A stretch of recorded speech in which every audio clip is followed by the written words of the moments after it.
Salut tout le monde, encore une fois pour cette étude qu'on a débutée il y a quelques semaines, Vive une vie authentique.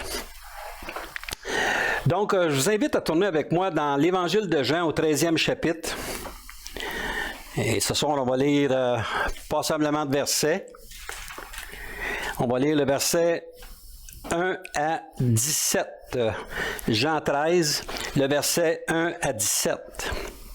Avant la fête de Pâques, Jésus, sachant que son heure était venue de passer de ce monde au Père et ayant aimé les siens qui étaient dans le monde, mit le comble à son amour pour eux. Pendant le souper, lorsque le diable avait déjà inspiré au cœur de Judas Iscariote, fils de Simon, le dessein de le livrer, Jésus, qui savait que le Père avait remis toutes choses entre ses mains, qu'il était venu de Dieu et qu'il s'en allait à Dieu, se leva de table, ôta ses vêtements et prit un linge dont il se ceignit. Ensuite, il versa de l'eau dans un bassin, il se mit à laver les pieds des disciples et à les essuyer avec le linge dont il était ceint. Il vint donc à Simon-Pierre, et Pierre lui dit, « Toi, Seigneur, tu me laves les pieds? » Jésus lui répondit, « Ce que je fais, tu ne le comprends pas maintenant, mais tu le comprendras bientôt. » Pierre lui dit, « Non, jamais tu ne me laveras les pieds. » Jésus lui répondit, « Si je ne te lave, tu n'auras point de part avec moi. » Simon-Pierre lui dit, « Seigneur, non seulement les pieds, mais encore les mains et la tête. » Jésus lui dit, « Celui qui est lavé n'a pas besoin que de laver ses pieds pour être entièrement pur, et vous êtes purs, mais non pas tous. » Car il connaissait celui qui le livrait. C'est pourquoi il dit, « Vous n'êtes pas tous purs. » Au verset 12, après qu'ils eurent lavé les pieds et qu'il eut pris ses vêtements, il se remit à table et leur dit, « Comprenez-vous ce que je vous ai fait? Vous m'appelez Maître et Seigneur, et vous dites bien, car je le suis. Si donc je vous ai lavé les pieds, moi le Seigneur et le Maître, vous devez aussi vous laver les pieds les uns aux autres. Car je vous ai donné un exemple afin que vous fassiez comme je vous ai fait. En vérité, je vous le dis, le serviteur n'est pas plus grand que son Seigneur, ni l'apôtre plus grand que celui qui l'a envoyé. Si vous savez ces choses, vous êtes heureux, pourvu que vous les pratiquiez. » Donc, le titre de cet enseignement ce soir, c'est « Comprenez-vous ce que je fais? » Il est facile de nos jours d'être occupé à toutes sortes d'activités.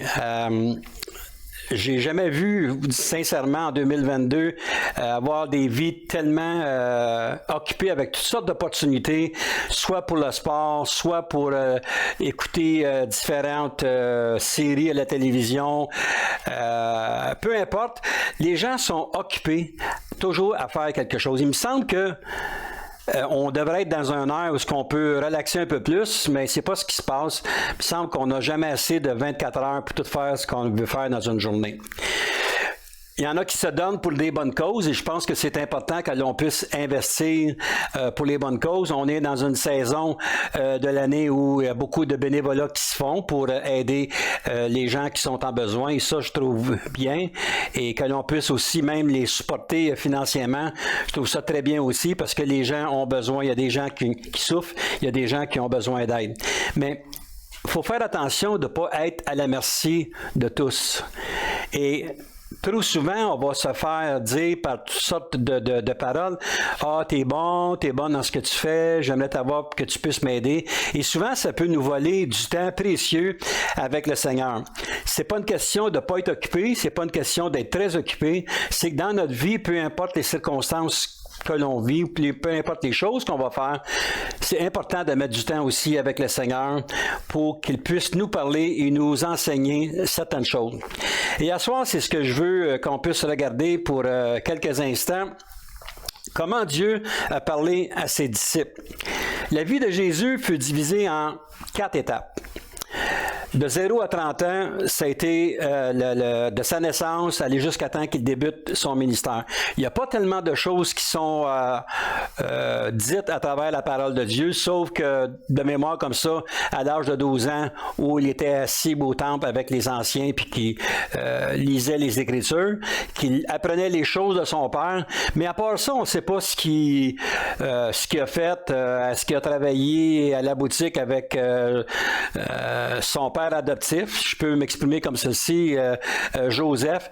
Il n'y a rien qui nous le dit, mais empêche qu'il y a eu quelque chose qui a appris à travers ces 30 années-là. Ensuite de ça, il y a eu l'étape d'instruction qu'il donnait à ses disciples.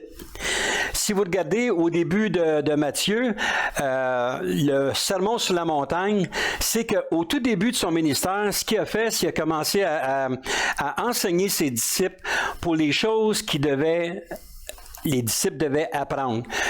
On se souvient, le bonheur, qu'est-ce que c'est en parlant du bonheur? Heureux celui, comme j'ai pas le temps d'aller en détail ce soir, ça serait le sujet d'une autre étude, mais comment il enseignait une structure de base pour que les disciples puissent apprendre jeunes au ministère à aller s'enquérir de la parole de Dieu. Ensuite de ça, il y a eu l'étape aussi de la mise en pratique avec ses disciples. Si vous remarquez dans les évangiles, Jésus a commencé à se promener un peu partout. Lorsqu'il a fini de les enseigner, il a commencé à se promener un peu partout. Et c'est là qu'on le voit où il accomplit beaucoup de miracles, il chasse des démons, il est impliqué dans la société. Et ensuite de ça, il ne se gêne pas aussi pour montrer à ses disciples que lorsque les pharisiens amenaient de faux enseignements, comment est-ce qu'ils pouvaient être durs par rapport aux pharisiens, pour leur dire que, écoutez, race de vipères, et puis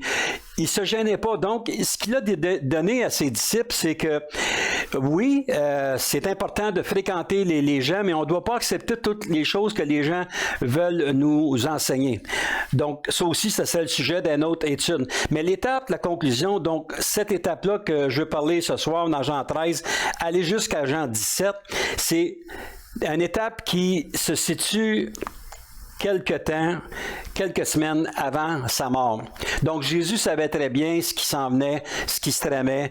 Il était prêt de toute éternité. De toute façon, il savait que son Père l'avait envoyé sur la terre pour justement mourir pour chacun de nous, mais aussi d'être ressuscité pour qu'on ait la vie éternelle. Parce que Jésus mort tout seul, ça vaut que ça vaut, mais Jésus mort et ressuscité, c'est ce qui donne le goût à l'Église d'avancer afin de le connaître davantage.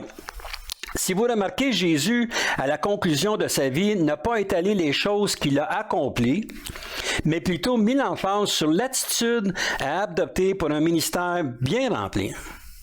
Donc, comme on voit ici, on lisait tantôt au verset 1 de Jean 13, c'est mis le comble, c'est-à-dire mis le comble à son amour pour eux, c'est-à-dire qu'il a démontré, à travers ce que nous allons voir ce soir, les choses qu'il a fait, l'exemple qu'il a donné, et comment chacun de nous, enfants de Dieu, on doit aussi se donner corps et âme si on veut que le ministère qu'on accomplit sur cette terre, dans l'Église ou dans le monde entier, que ce soit effectif pour la parole de Dieu.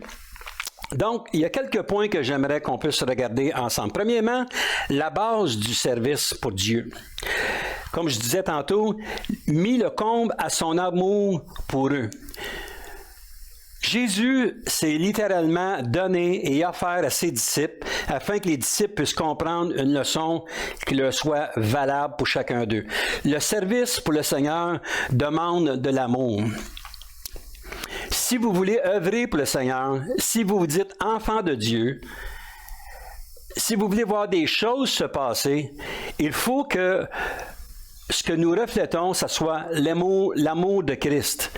On ne peut pas dire quelque chose si on n'a pas réellement amour comme le Seigneur l'est. Vous vous en souvenez, au début des premiers cours, je parlais de « c'est beau d'être une lumière », mais une lumière ne peut pas être belle si le sel qui est en dedans de nous, si nous, à l'intérieur, on n'est pas changé, transformé.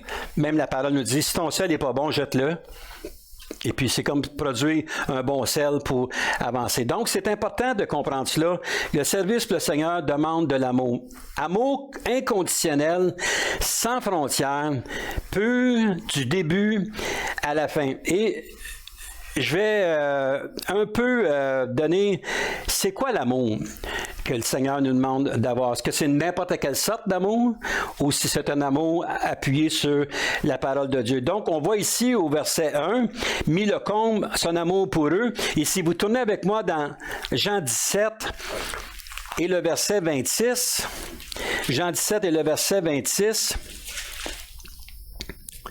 il dit ici à la fin, « Je leur ai fait connaître ton nom, et je leur ferai connaître afin que l'amour dont tu m'as aimé soit en eux et que je sois en eux. » Donc, ce que Jésus disait ici, l'amour que le Père a témoigné par rapport à son Fils, Jésus est venu sur la terre afin de nous partager son amour et que l'amour qu'il nous a donné, mais qu'elle puisse vivre en dedans de nous et que je sois en eux. Donc, si le Seigneur vit en nous, bien, automatiquement, il y a un amour qui va se dégager de nous, mais pas n'importe quelle sorte d'amour, un amour pour voir les choses de Dieu arriver ou travailler pour les choses de Dieu. La base du credo de ce texte-là, dans Jean 13, le verset 34-35, vous le connaissez certainement, « Je vous donne un commandement nouveau, aimez-vous les uns les autres.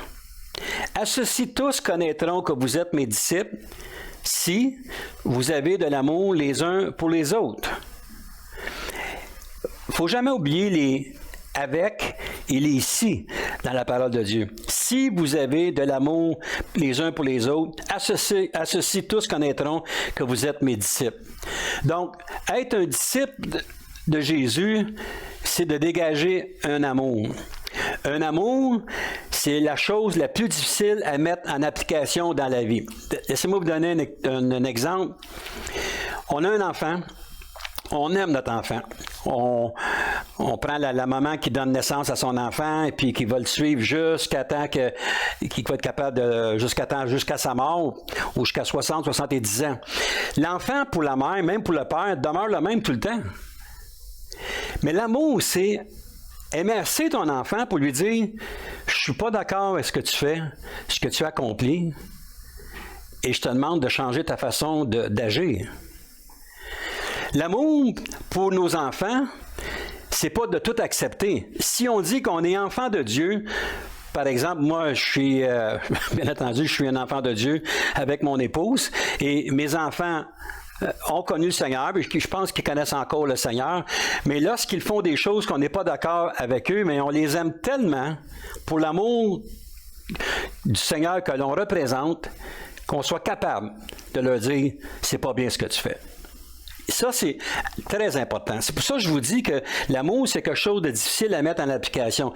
L'amour, c'est le fun quand tes enfants vont bien, quand tout va bien autour de toi, peu importe. Mais quand ça va mal, il faut être capable de dire, regarde, c'est parce que le chemin que tu prends, c'est pas nécessairement le bon chemin et tu t'attires des troubles par rapport à cela. Donc, Jésus a lavé les pieds de Pierre.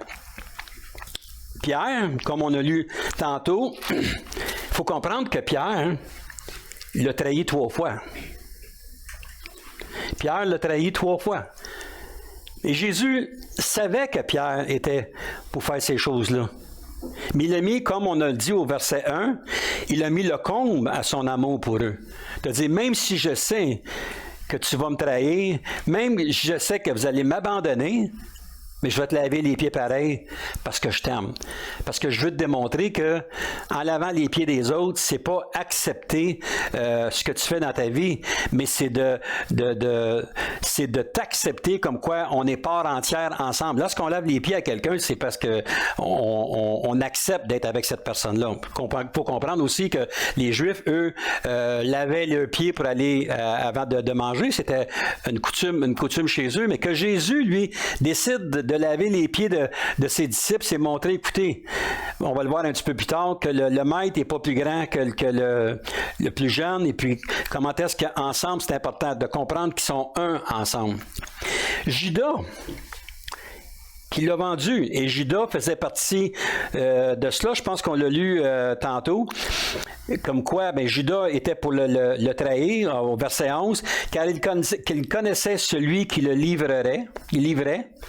C'est pourquoi il dit, vous n'êtes pas tous purs. Il disait, vous n'êtes pas tous purs, mais je le sais que tu n'es pas pur.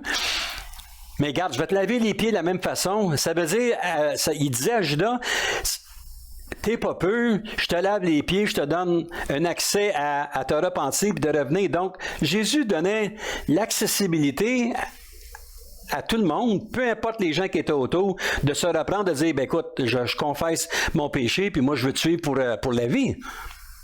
Mais si on fait un trait et puis on l'élimine, donc la personne automatiquement s'élimine. Donc c'est pour ça que je vous dis que c'est important de comprendre l'amour que le Seigneur veut qu'on puisse véhiculer, c'est-à-dire on le met, cet amour-là, au comble de ceux que l'on aime.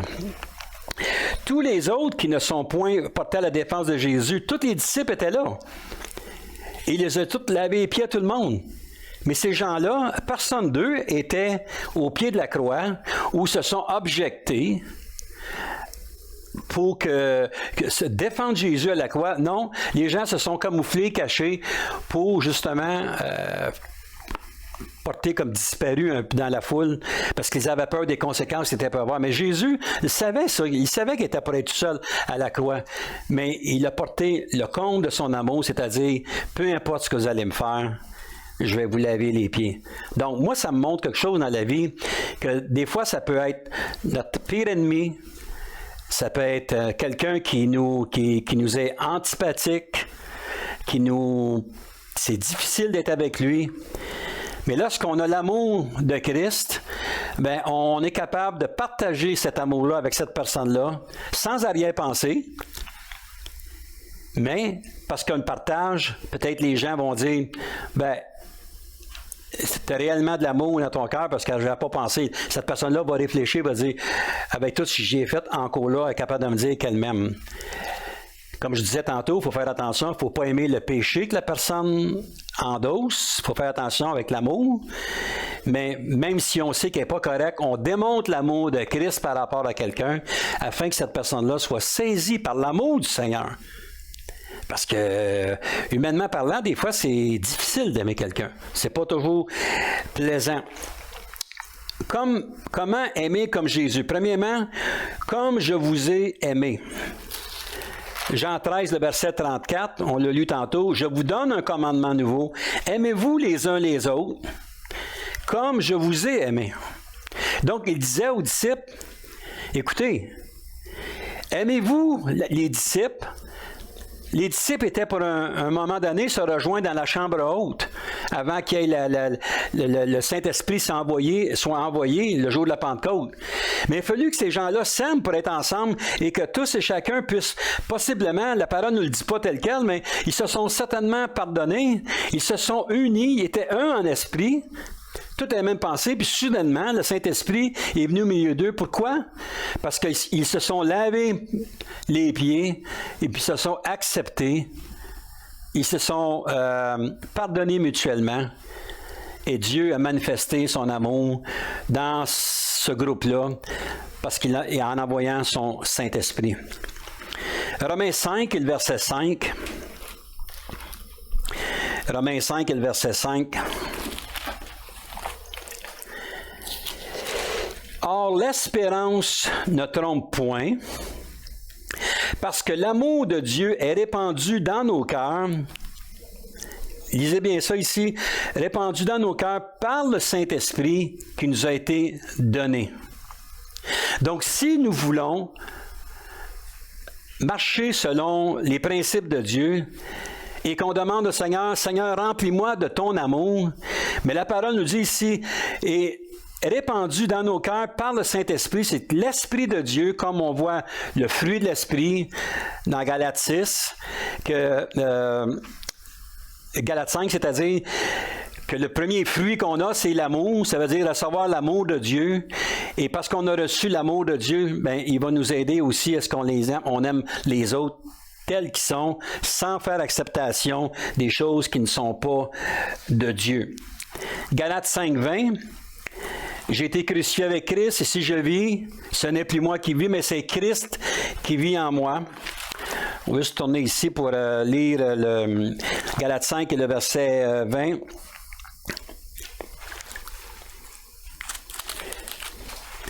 Et qu'il s'est livré pour nous, c'est 2,20, excusez-moi. Galates 2,20, excusez. Galates 2,20. Je le connais tellement par cœur que je ne donne pas le bon passage. J'ai été crucifié avec Christ, et si je vis, ce n'est plus moi qui vis, c'est Christ qui vit en moi. Si je vis maintenant dans la chair, je vis dans la foi au Fils de Dieu qui m'a aimé et qui s'est livré lui-même pour moi. Donc, c'est un peu un commandement que Paul a donné aussi à tous ses disciples, parce que Paul aussi, il s'est converti un jour, puis Dieu lui a donné son amour, il a été capable de propager son amour. Et je vais terminer avec ça à la fin, une lettre justement de remerciement que Paul a donnée à tous les disciples, aux gens qui étaient impliqués avec lui au ministère. 1 Jean 4,19. Ben, pourquoi je devrais aimer mon voisin? Mais c'est pas compliqué.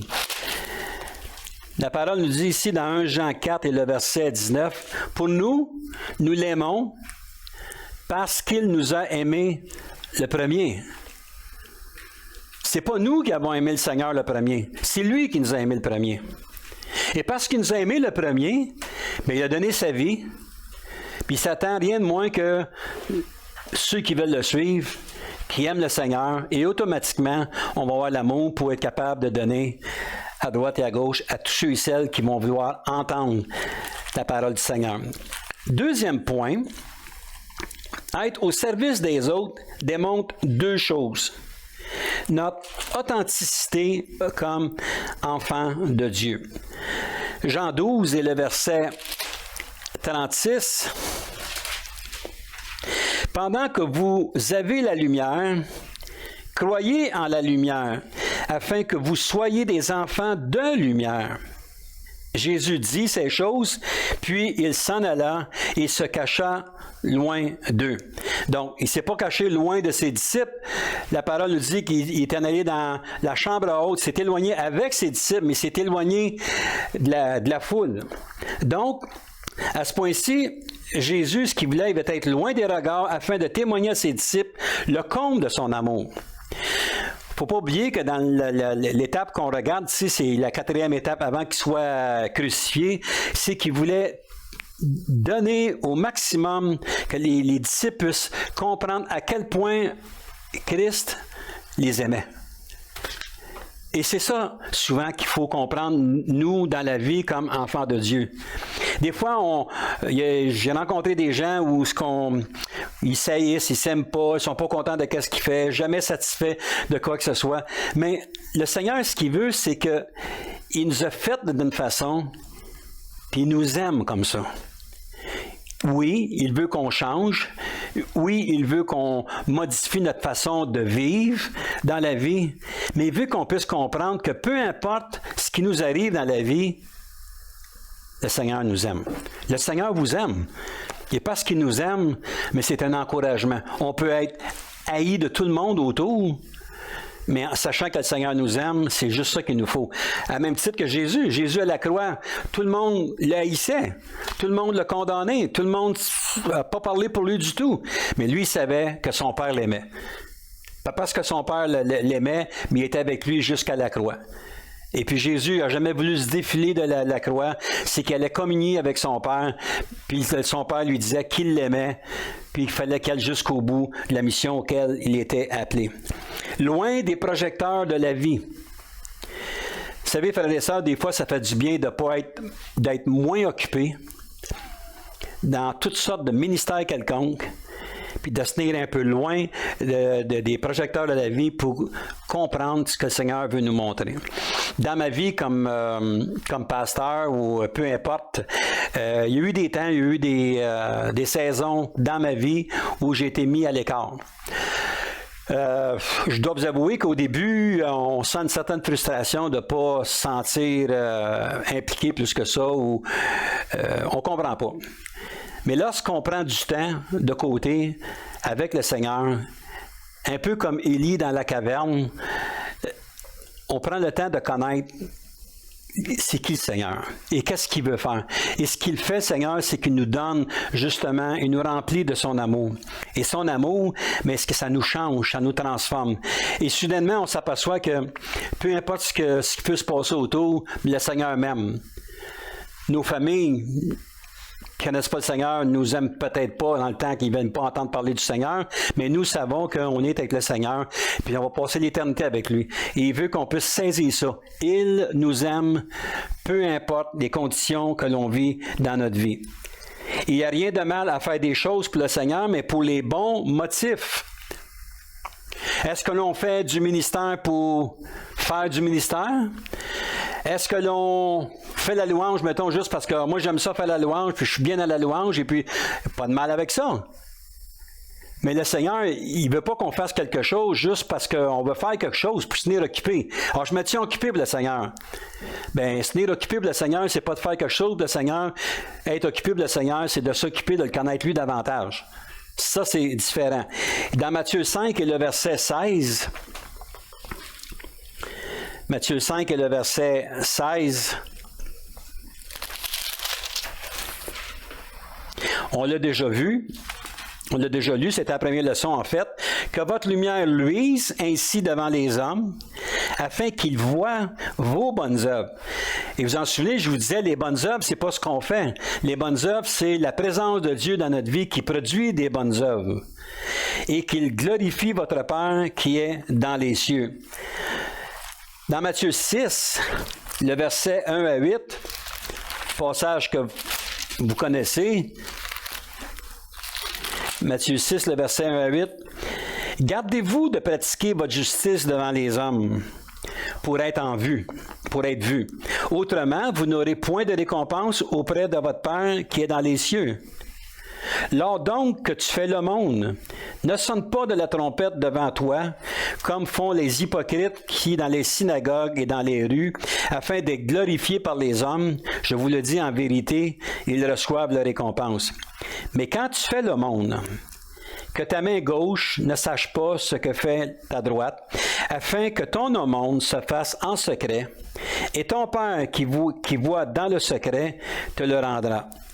Même chose lorsque vous priez au verset 5, ne soyez pas comme les hypocrites qui aiment à prier debout dans les synagogues et au coin des rues pour être vus des hommes. Je vous le dis en vérité, ils reçoivent leur récompense. Mais quand tu pries, entre dans ta chambre, ferme ta porte et prie ton Père qui est là dans le lieu secret, et ton Père qui voit dans le secret te le rendra. Donc, on voit qu'est-ce que l'enseignement que Jésus donnait à ses disciples. Donc, il ne faut pas être hypocrite lorsqu'on prie. Il ne faut pas avoir de l'air spirituel. Il faut, premièrement, une authenticité. Être authentique, c'est de marcher avec le Seigneur, de se rapprocher du Seigneur, et le Seigneur va nous bénir. Si nous tenons absolument à recevoir la reconnaissance des hommes pour tout ce que nous faisons, il ne restera rien que le Seigneur puisse nous donner à la fin des temps.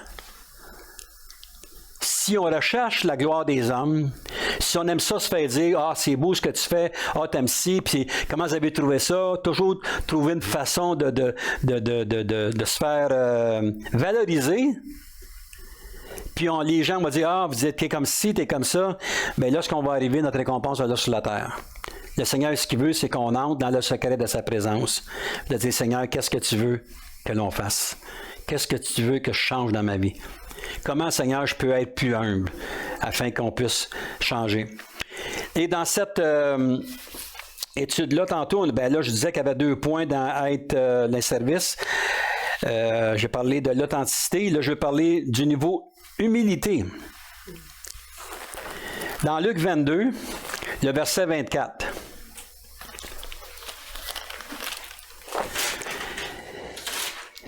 Luc 22, le verset 24, au verset 30. Il s'éleva aussi parmi les apôtres une contestation, lequel d'entre eux devait être estimé le plus grand. Jésus leur dit, « Les rois des nations les maîtrisent, et ceux qui les dominent sont appelés bienfaiteurs. Qu'il n'en soit pas de même pour vous, mais que le plus grand parmi vous soit comme le plus petit, et celui qui gouverne comme celui qui sert.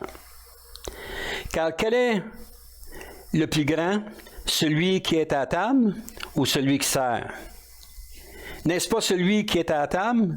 Et moi, cependant, je suis au milieu de vous comme celui qui sert.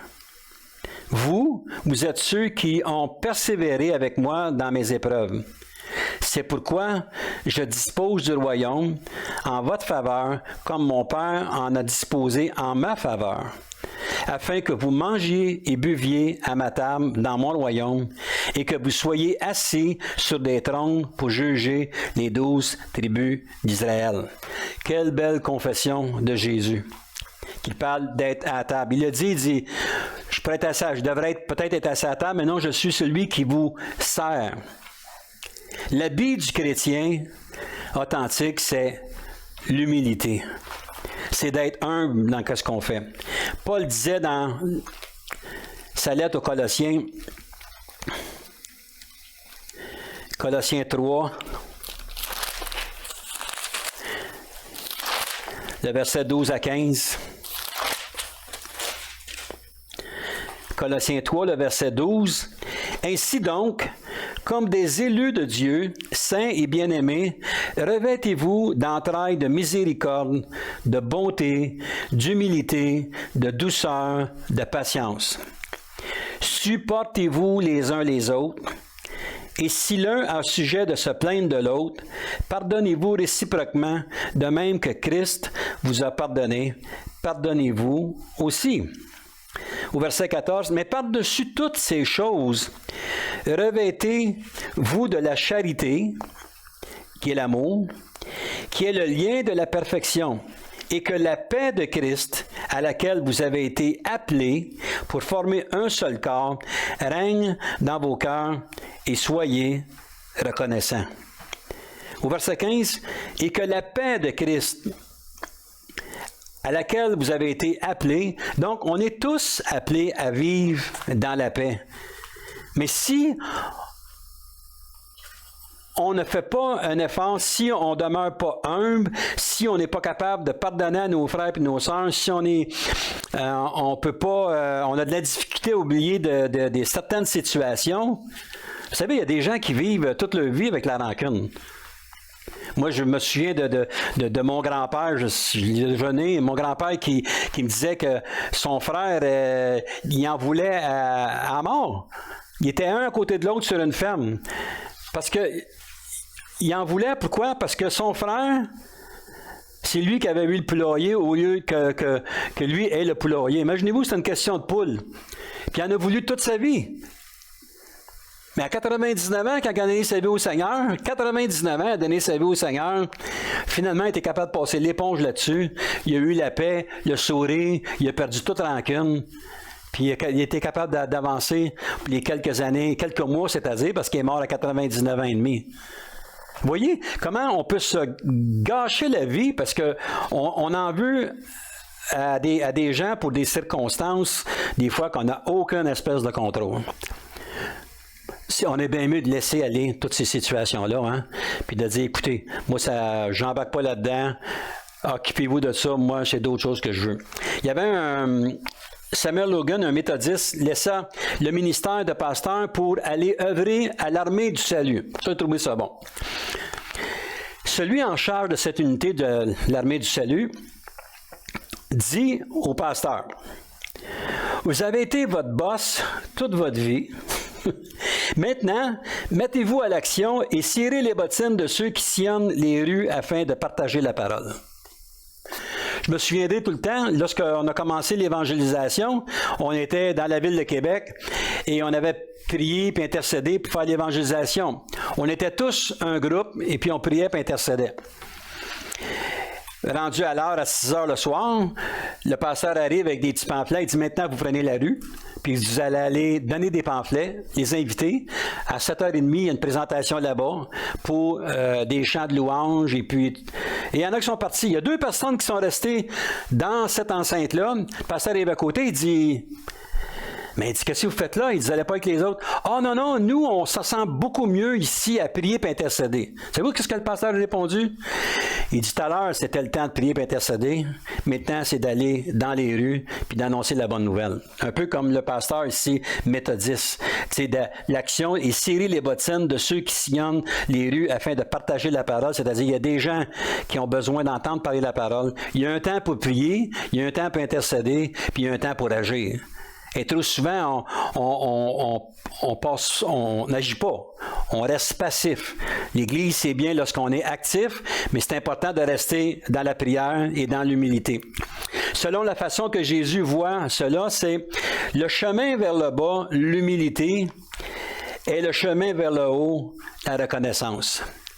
Plus que tu t'humilies, plus que tu te fais petit dans le sens que faire petit, ça ne veut pas dire de te laisser écraser, marcher dessus. Là. Non, petit, c'est de te laisser façonner par le Seigneur et de te laisser, toi, te laisser préparer par le Seigneur. Puis dans le moment opportun, il va te sortir du lot ou t'utiliser pour faire telle et telle chose.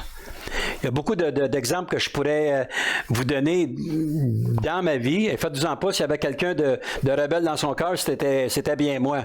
Mais lorsque j'ai appris à m'humilier et à dire, ben écoute Seigneur, il n'y a rien que je peux faire avec ça, c'est à ce moment-là que le Seigneur, c'est comme s'il sort du lot, il va dire, maintenant c'est ton tour, vas-y. Je parlais tantôt d'être mis sur des tablettes.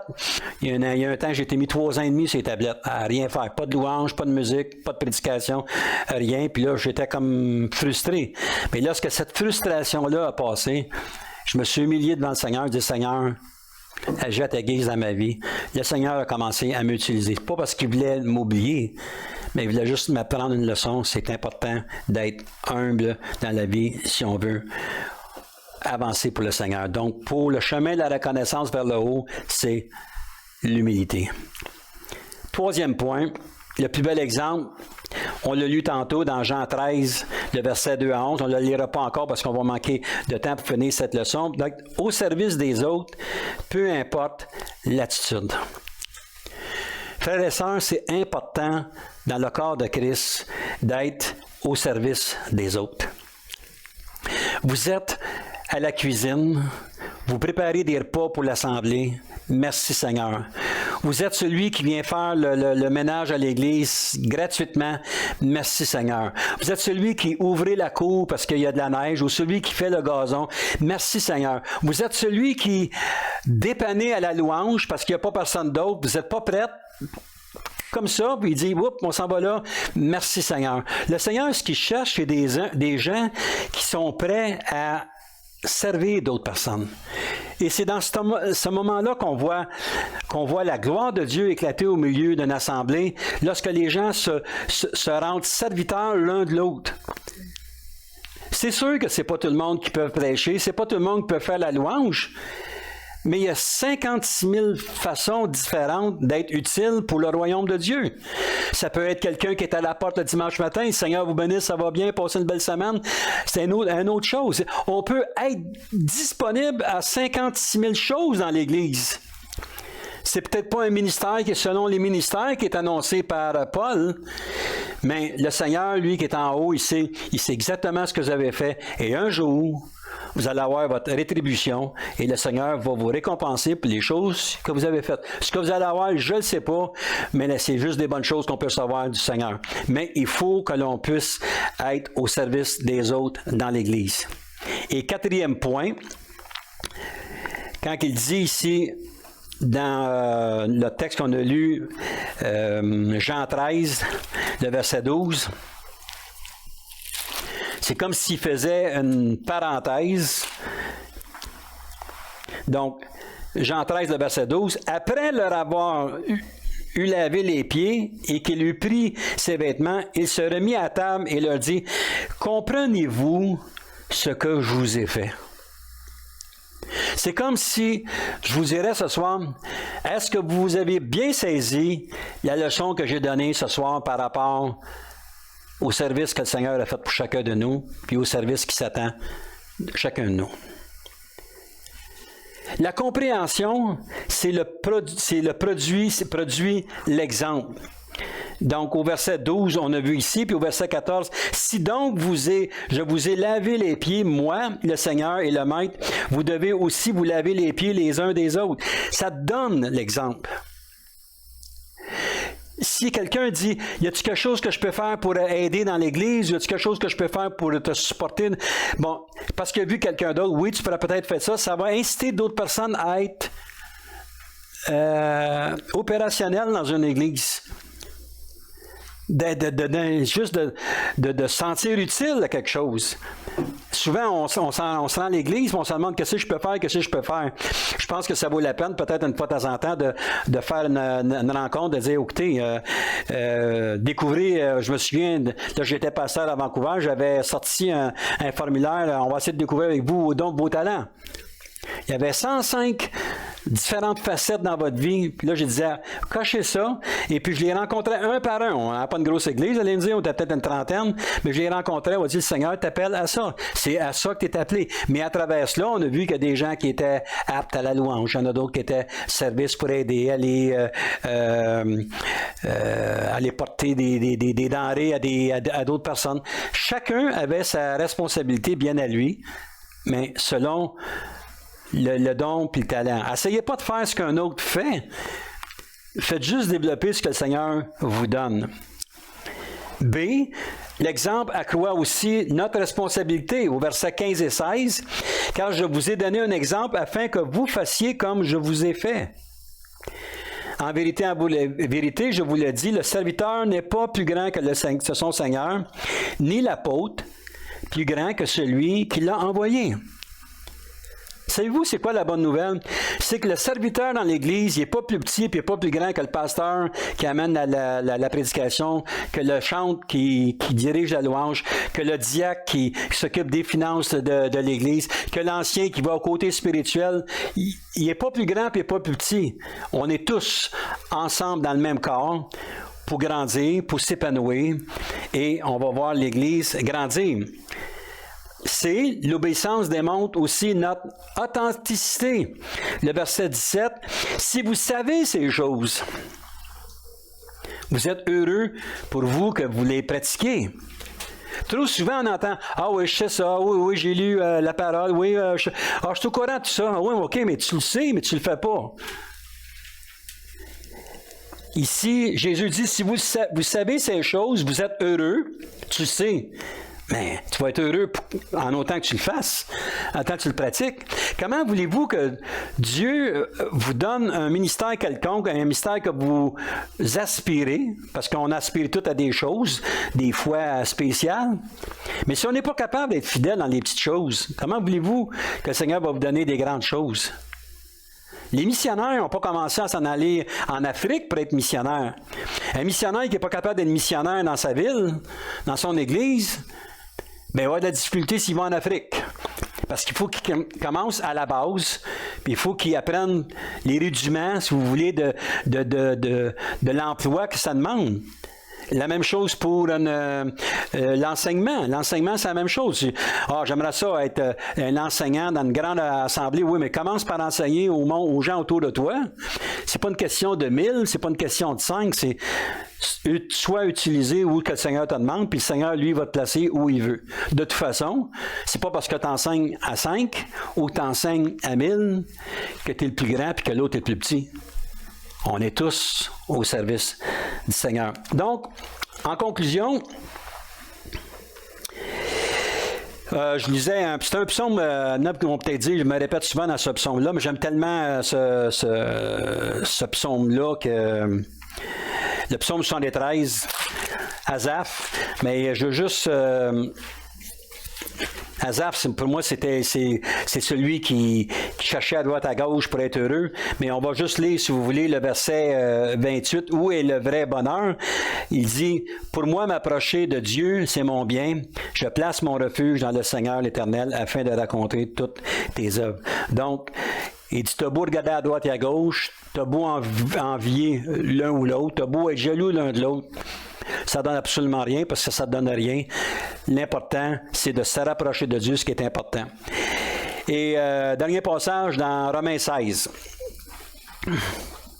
Et on va terminer avec ce passage-là. Romains 16, c'est la conclusion d'une des plus belles lettres d'amour que moi, personnellement, je trouve dans la parole de Dieu. C'est un homme du nom de Paul qui a écrit cela. et puis il s'est fait changer, il s'est fait raffermé par le Seigneur. Il est parti du judaïsme, puis il a marché avec le Seigneur. Puis regardez ça, comment est-ce qu'il conclut à Rome. Là, il est en prison. On va lire quelques passages, si vous voulez. Au verset 1, « Je vous recommande Phobé, notre sœur qui est diaconesse de l'église de Cenchréa. » Qui était Phobé? Phobé, c'était une femme qui restait à proximité, assez loin de Corinthe. Il y avait une cellule, là. Il y avait peut-être 3-4 personnes. Ça ne nous dit pas le nombre de personnes. Mais cette femme-là, elle s'est dit, OK, peut-être qu'il n'y avait pas d'hommes, c'était peut-être un rassemblement de femmes qui étaient là. Il dit, moi, je vais être la diaconesse de l'église de Cenchréa, ça veut dire que je vais m'occuper des gens qui sont là. Elle était là, elle enseignait ces personnes-là, elle les fortifiait, elle les encourageait parce que, possiblement, que c'est pas tout le monde qui va aller toutes les semaines à la grande église à Corinthe pour recevoir la parole, mais elle a dit, moi, je vais m'en occuper. Donc, nous, ça peut être la même chose. On peut être dans notre ville où on demeure, puis Dieu nous appelle à aller peut-être à quelque part à 50 km un peu plus loin, à toutes les semaines pour annoncer la parole de Dieu. Donc, c'est un peu le style qui se l'a. Et tout au long de cette lettre-là, on ne le lira pas toute. Au verset 5, ça nous dit « Saluez aussi l'Église qui est dans leur maison, et Pianette, mon bien-aimé, qui a été pour Christ les prémices de l'Asie. Saluez Marie, qui a pris beaucoup de peine pour vous. Saluez Andronicus, Junias, mes parents et mes compagnons de captivité qui jouissent d'une grande considération parmi les apôtres et qui même ont été en Christ avant moi. » Donc, Paul, si vous voulez lire ça, le Romains 16, ça nous donne une belle lettre d'amour pour tous ceux qui étaient là. Puis moi, ce que j'aime, c'est surtout au verset 16 de Romains 16. « Saluez-vous les uns les autres par un saint baiser. Toutes les églises de Christ vous saluent. » Puis un peu plus bas, il dit même l'église de Rome. Et l'église de Rome, c'était Paul qui était en prison à Rome et qui continuait l'église du Seigneur là-bas parce qu'il était emprisonné à ce moment-là. Donc, vous voyez comment le Seigneur peut nous utiliser dans toutes sortes de circonstances. Il s'agit juste à nous d'être prêts à se laisser humilier, changer et transformer. Et vous allez voir comment que le Seigneur va vous faire grandir puissamment. Amen. Que le Seigneur vous bénisse et bon temps de réflexion.